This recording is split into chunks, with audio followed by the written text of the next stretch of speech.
Scotland did not forget the Picts entirely.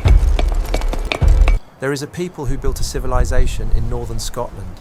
They carved elaborate symbols into stone, symbols so precise, so consistent across hundreds of miles of territory that they clearly meant something important, something shared across an entire cool chair. Nobody knows what they mean, not because we haven't tried. Scholars have been studying these symbols for centuries.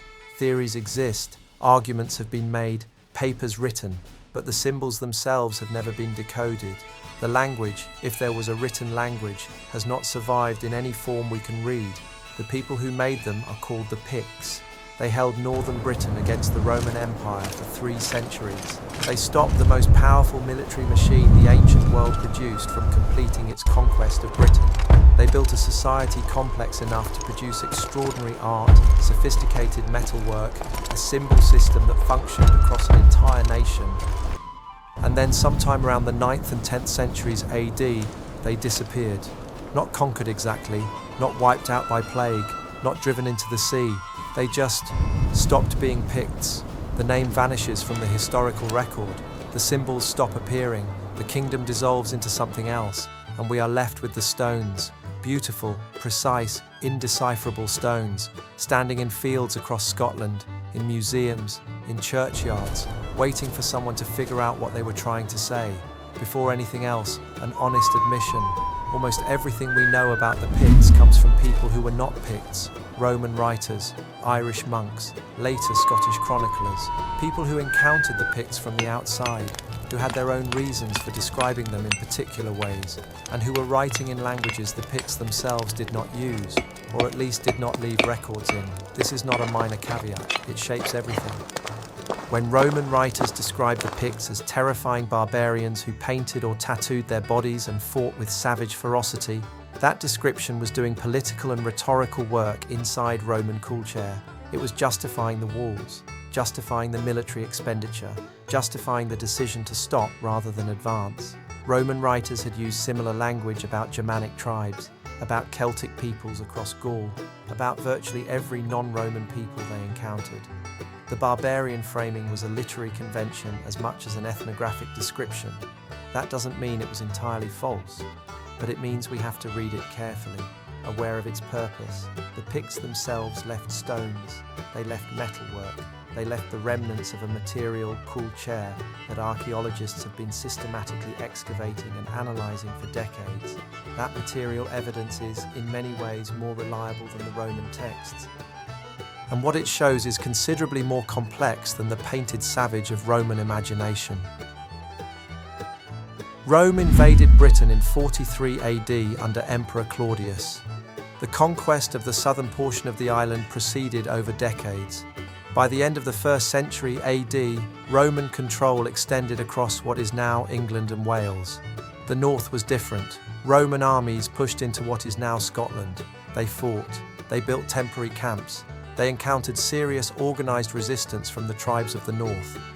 In 83 or 84 AD, the date is debated, the Roman governor Gnaeus Julius Agricola fought a battle at a place called Mons Graupius. The location has never been definitively identified, somewhere in northern Scotland. The Roman historian Tacitus, who was Agricola's son-in-law, which is worth keeping in mind when assessing his account, describes a Roman victory, a significant one. But after Mons Graupius, Rome did not complete the conquest of northern Britain. Agricola was recalled. The legions pulled back. Northern Britain was not absorbed into the empire. Why not is a question historians still debate. The military campaign suggested Rome could fight in the north, could win individual engagements, could move through the terrain, but holding the north, garrisoning it, administering it, building the infrastructure of permanent occupation was a different calculation. The north was mountainous, the people were mobile and resistant. The cost of permanent occupation against sustained guerrilla resistance from people fighting in terrain they knew intimately was enormous. And the economic return from northern Scotland, no major cities, no significant agricultural surplus, no obvious extractable wealth on the scale that justified conquest, was unclear. Rome looked at the north and made a calculation, not worth it. In 122 AD, Emperor Hadrian visited Britain. He ordered the construction of a wall, running approximately 73 miles from the Solway Firth in the west to the Tyne in the east. Hadrian's wall was one of the most ambitious construction projects in Roman Britain. It was not simply a defensive barrier in the modern sense. It was a control system, a border, a statement about where Roman territory ended and something else began. The something else was the north. The people beyond the wall, who would eventually be called Picts by Roman sources, the name appearing first in 297 AD, were numerous enough, organized enough, and resistant enough that Rome built a 73-mile stone wall rather than attempt permanent conquest. Think about what that means in practical terms. The Roman Empire, which had absorbed Gaul, Spain, North Africa, Greece, Asia Minor, Egypt, large portions of the Middle East, drew a line in northern Britain and said, "This far, no further." The people on the other side of that line held it for 3 centuries. Rome did try again. Around 142 AD, under Emperor Antoninus Pius, the Romans built a second wall further north, the Antonine Wall, running approximately 39 miles across the central belt of what is now Scotland. It was built of turf rather than stone, smaller forts, a shorter line to defend. It represented a renewed attempt to push the frontier northward, to absorb the territory between the two walls, to try again at what Agricola's campaigns had suggested might be possible. It was abandoned within a generation. The exact circumstances are not fully clear from the historical record. The Antonine Wall was occupied intermittently, possibly reoccupied at least once, before being permanently abandoned in favor of Hadrian's Wall as the effective frontier. The northern peoples, the ancestors of what Rome would later call the Picts, had not been pacified. Rome retreated to the earlier line and stayed there. The Antonine Wall experiment tells you something important about the nature of Pictish resistance. This was not a single dramatic defeat that sent Rome back. It was sustained pressure, continuous resistance, the grinding, persistent refusal of a people to accept occupation that made maintaining the northern frontier more costly than it was worth. Rome was very good at absorbing dramatic defeats and coming back. It was less good at the long, expensive, inconclusive business of fighting people who wouldn't stand still and be conquered. In 367 AD, something happened that shook Roman Britain to its foundations. It is called the Barbarian Conspiracy, or the Great Raid. Multiple groups, Picts from the north, Scotti from Ireland, Atticotti from the Western Islands, possibly Saxon raiders from across the North Sea, coordinated simultaneous attacks on Roman Britain. The coordination is the remarkable thing. This was not spontaneous. Multiple peoples with different homelands and different interests managed to time their attacks together against a common target. How this coordination happened, how intelligence was shared, how timing was agreed, whether there was a single organizing intelligence or a looser agreement, is not recorded in any surviving source. But it happened. The results were serious. Roman military units were overrun. The commander of the northern frontier, the Dux Britanniarum, was killed or captured. The Count of the Saxon shore, responsible for coastal defense, was killed or captured. Roman Britain's defensive system partially collapsed. The Emperor Valentinian I sent a general named Theodosius to restore order. He did, eventually. But the episode demonstrated something significant. The Picts were not simply reacting to Roman pressure. They were capable of strategic initiative, of coordinating with other peoples across significant distances, of identifying vulnerabilities in Roman defensive arrangements and exploiting them simultaneously from multiple directions. This is not the behavior of disorganized tribal raiders. This is organized military strategy. Set aside the Roman sources for a moment. Look at what archaeology has found. Pictish symbol stones. There are over 200 of them identified across Scotland, concentrated in the northeast, show a consistent, sophisticated symbolic vocabulary. Animals depicted with extraordinary naturalistic skill, abstract symbols, the double disc, the Z-rod, the mirror and comb, appearing repeatedly across stones separated by hundreds of miles and potentially centuries of time. This consistency across geography and time means something. It means a shared cultural framework, a shared symbolic language that people across Pictish territory recognized and understood, a level of cultural cohesion that does not emerge in societies without some form of organized communication and shared identity. Pictish metalwork, torques, brooches, decorative objects found in hoards across Scotland shows technical sophistication comparable to the finest metalwork of early medieval Europe. The Hunterston brooch, the Monymusk reliquary, objects of extraordinary craftsmanship that required specialized knowledge, specialized tools, and a social system wealthy enough to support specialist craftspeople who were not primarily engaged in subsistence farming. Pictish hill forts and settlements show organized communities, agricultural systems, trade connections with Ireland, with Anglo-Saxon England, with Scandinavia. This was not a collection of scattered tribes barely surviving at the edge of the known world. This was a civilization, one with art, with symbols, with metalwork, with organized agriculture, with trade networks, with military capability sufficient to resist Rome for centuries and launch coordinated strategic attacks on Roman Britain. The gap between that reality and the Roman image of painted savages is enormous, and the Roman image is the one that survived into popular cool chair. Come back to the symbols, because they are the most tantalizing and most frustrating thing the Picts left behind. 200 stones, hundreds of individual symbols, clear repetition, the same symbols appearing across enormous distances, suggesting they carried consistent meaning, and we cannot read them. Various theories exist about what the symbols represent: personal names, family lineages, memorial inscriptions, territorial markers, religious or cosmological concepts. Some researchers have attempted to find patterns in where symbols appear together, treating them statistically, looking for co-occurrence patterns that might reveal grammatical structure. Progress has been slow and contested. The problem is that we have no Pictish Rosetta Stone, no bilingual inscription that gives us a known language alongside the symbols to use as a key. The Picts did apparently use a form of the Ogham script, an early medieval alphabet used in Ireland and parts of Britain, on some stones. Ogham inscriptions in Pictish have been found, but the language those inscriptions encode has not been successfully translated. Scholars agree it was a P-Celtic language, related to Brittonic, the ancestor of Welsh and Breton, but the specific vocabulary and grammar remain largely opaque. We know they were saying something, we cannot hear what it was, and honestly, there is something about that, about a civilization leaving behind hundreds of carefully carved statements that we simply cannot decode. That is more unsettling than a civilization that left nothing at all. They were clearly trying to communicate across time, we just cannot figure out what. In the 9th century, the Picts disappear from history, not suddenly, not in a single dramatic event. Gradually, over decades, the process is complicated and the historical record is thin enough that significant scholarly disagreement remains about exactly what happened. Here is what we know. Kenneth MacAlpin, traditionally called Kenneth I of Scotland, became King of the Scots of Darleeds Riata, the Irish origin kingdom in western Scotland, sometime around 840 AD. Around 843 or 848 AD.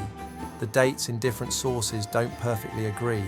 He also became King of the Picts. How exactly this happened is debated. One tradition, appearing in later Scottish chronicles, claims Kenneth slaughtered the Pictish nobility at a treacherous feast, invited them, killed them, eliminated the leadership class. Most modern historians are skeptical of this account. It appears in sources written centuries after the events and may be legendary rather than historical. More likely explanations involve inheritance. Kenneth may have had a claim to the Pictish kingship through his mother. The Picts practiced matrilineal succession in some periods, passing kingship through the female line, which would have allowed someone with a Pictish mother to claim the throne. Political marriage, dynastic union, gradual cultural absorption, these are the mechanisms historians find more plausible than a single massacre. But whatever the mechanism, the result was the same. The kingdom that emerged from the union of Scots and Picts was called Alba. It became Scotland, and in it, the Picts did not persist as a distinct people with a distinct identity. They merged, were absorbed, became part of something new. The disappearance of the Picts as a distinct identity is one of the genuine puzzles of early medieval history. Other peoples absorbed into larger kingdoms retained distinct identities for centuries. The Welsh retained Brittonic language and cool chair despite Anglo-Saxon pressure. The Irish retained distinct identity through centuries of Viking contact and later Norman colonization. Why did the Picts not survive as a distinct people the way these others did? Several factors are proposed by historians. The Viking raids of the 9th century devastated the northeastern Scottish coast, the heartland of Pictish territory. Communities were destroyed, population was displaced. The social and institutional structures that maintain cultural continuity, the monasteries, the scriptoria, the centres of learning where Pictish traditions might have been recorded and preserved, were targets. The Pictish symbol tradition appears to end in roughly this period. New stones were not carved, the old ones were not added to. Something disrupted the transmission. The union with the Scots may have brought cultural dominance alongside political union. The Scots had a written tradition, Irish-derived, Latin literate, connected to the broader world of Christian European scholarship. The Gaelic language of the Scots may have gradually replaced whatever Pictish language had been spoken. Language loss is identity loss in many ways, and without written records, without a body of literature in the Pictish language preserving history, law, poetry, religion, there was nothing to anchor a distinct Pictish identity against the pressures of absorption. The stones survived, the people who could read them did not. Return to Rome for a moment, because the Roman response to the Picts tells you more about Roman anxiety than Roman contempt. You do not build Hadrian's wall because you are contemptuous of the people on the other side of it. You build Hadrian's wall because you have made a serious assessment of the cost of conquering and holding the territory beyond it, and concluded that the cost is too high. That is not contempt, that is respect, reluctant, unexpressed, never admitted in official sources, but structurally present in every stone of that 73-mile barrier. The Roman image of Picts as painted savages existed alongside a Roman military reality that had chosen not to fight them for permanent control of their territory. Those two things do not coexist comfortably. The literary image was, in part, a justification for the military decision. If the people beyond the wall were mere savages, not worth conquering, not capable of being civilized, then the failure to conquer them was not a failure at all. It was a rational choice not to waste resources on people beneath Roman civilization's concern. The reality was that Rome had tried, multiple times, and concluded that the northern peoples of Britain were not worth the cost of permanent subjugation, which is a different story entirely. Scotland did not forget the Picts entirely. They persisted in local tradition.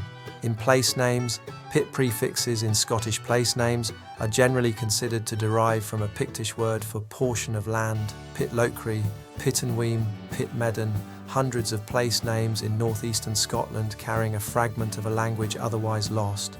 The symbol stones were not destroyed. Many were incorporated into Christian churches, reused as building material, or kept as objects of significance, even when their original meaning was no longer understood. Medieval Scottish chroniclers knew the Picts had been there, knew they had been a distinct people, tried to reconstruct their history from fragmentary sources. The reconstructions were often more legend than history, but the effort itself, the attempt to remember, to place the Picts within a continuous Scottish past, suggests that even without living cultural transmission, there was an awareness that something significant had existed and then ended. The stones made forgetting difficult. You cannot farm a field with a 7-foot carved stone standing in it and not wonder who put it there and what it meant. The picture of Pictish civilization has changed significantly in the last 30 years. Improved archaeological methods, better dating techniques, systematic survey work across northeastern Scotland that has identified far more Pictish sites than were previously known. What is emerging is a society considerably more complex, more prosperous, and more connected to the wider world of early medieval Europe than older accounts suggested.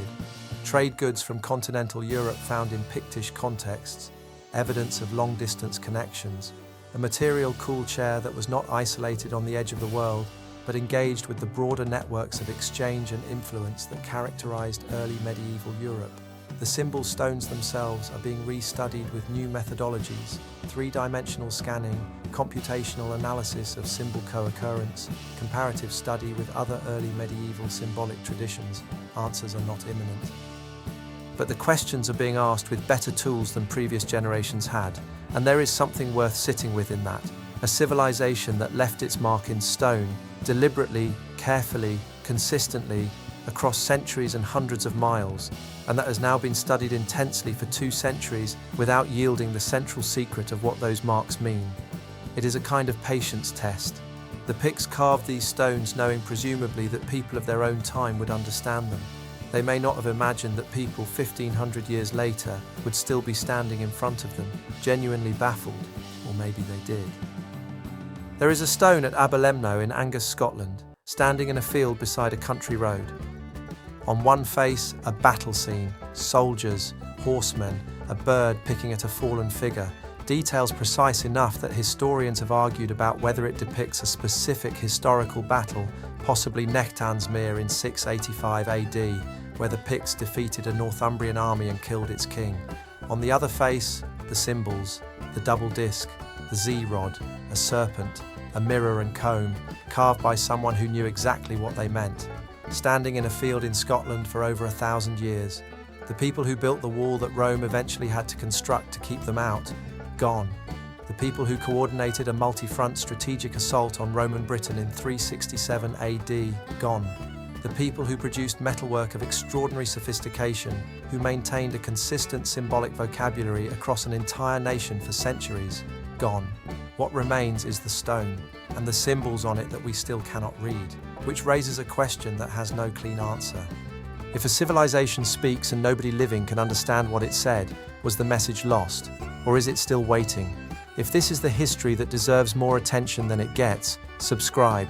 There are more civilizations hiding in plain sight than most people realize.